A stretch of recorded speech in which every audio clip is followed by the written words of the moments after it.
how to change default save format on your Microsoft PowerPoint.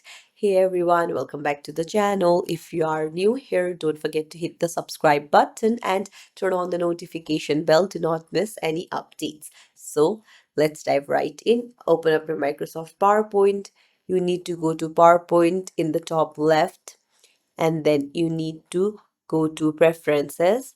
There you'll find save under output and sharing. Just tap on it, and then you can see various options like automatically save files by default.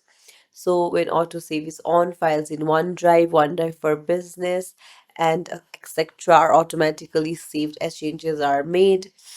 And you can toggle on save auto recover info. You can choose to save every 10 minutes or like less. You can even put in the minutes yourself, and then you can change the font embedding. So that is how you change the save settings on your Microsoft PowerPoint.